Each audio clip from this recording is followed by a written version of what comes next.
si on veut être complet dans le métabolisme, on pourrait parler de l'influx nerveux.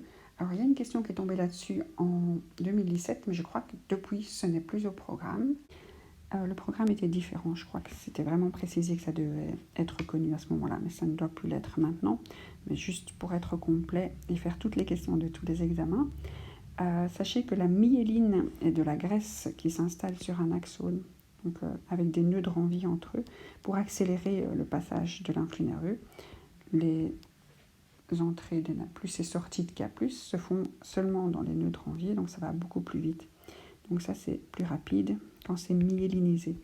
Après, pour les tailles, les diamètres des axones, vous imaginez que si vous êtes plus fin, vous aurez plus vite fait d'atteindre l'état de dépolarisation et ça va pouvoir progresser sur la longueur plus rapidement. Donc les plus fins vont plus vite.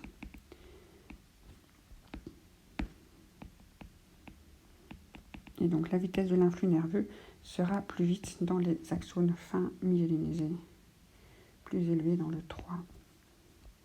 Alors, toujours en 2017, il y a eu une question sur la régulation de la glycémie, mais tout ce qui est système hormonal n'est plus au programme, et donc ils ont supprimé ça aussi.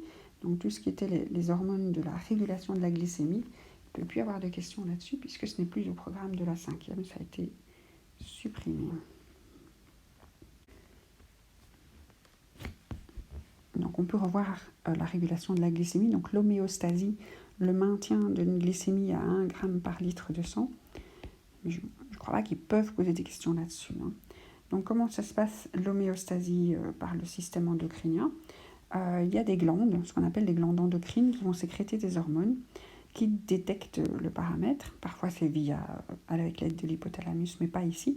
Donc la glande qui surveille la glycémie, qui reçoit donc le sang qui circule dedans, qui surveille l'épaisseur du sang, en fait, le fait que ça soit un sirop ou pas, c'est le pancréas. Alors si vous êtes après un repas, vous allez avoir le sang qui est riche, vous allez avoir plus d'1 gramme par litre de glucose dans le sang, vous serez en hyperglycémie, c'est pas mauvais.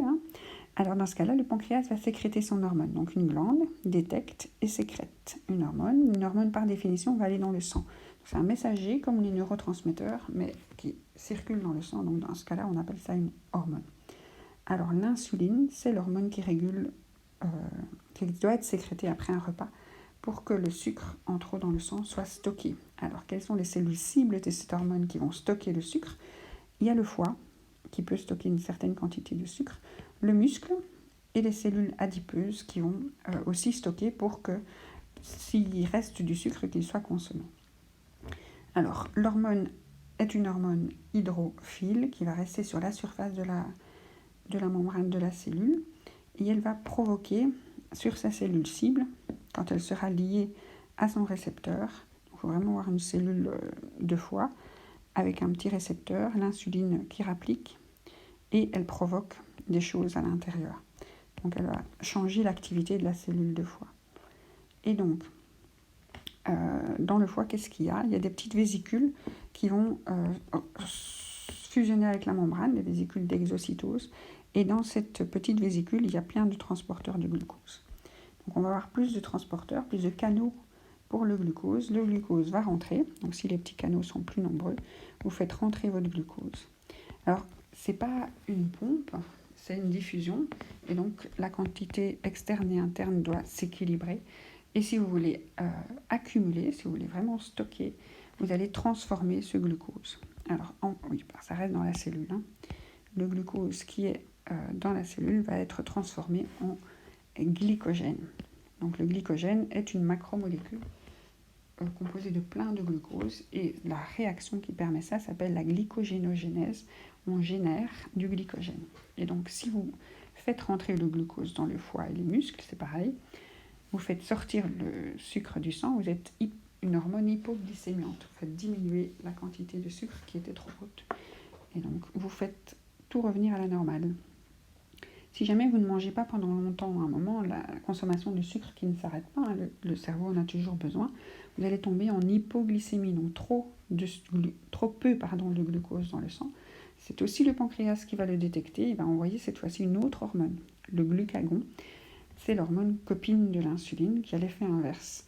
Et lui, le glucagon, il va demander au foie de ressortir son stock. il ne le dira pas aux muscles. Il n'y a que le foie qui est capable de ressortir son sucre. Les cellules adipeuses vont libérer de la graisse, puisque comme on manque de sucre, il faut un deuxième carburant.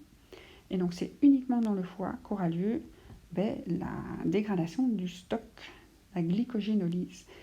Donc lyse, c'est couper, on se coupe le glycogène et on refabrique du glucose. Et le but du jeu, et donc il va sortir par diffusion simple ici, toujours par les petits canaux de sucre, mais il ne faut pas qu'ils soient plus nombreux. Et donc il va être libéré puisqu'on en fabriquera dans la cellule et ça va s'équilibrer avec le manque de l'extérieur. Et donc on va maintenir la glycémie. Donc le glucagon va faire remonter la quantité de sucre dans le sang. On dit qu'il est hyperglycémiant. Alors on peut regarder ces deux questions hors sujet actuellement.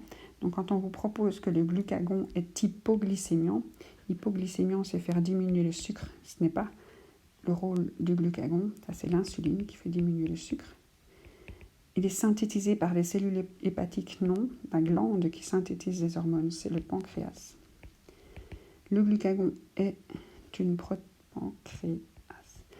Le glucagon est une protéine, c'est vrai. Donc c'est une petite hormone protéique, pas très grande. Est-ce que le glucagon augmente le taux de sucre sanguin en stimulant la dégradation du glycogène dans les cellules musculaires? Et en fait, pas dans les cellules musculaires, uniquement le foie.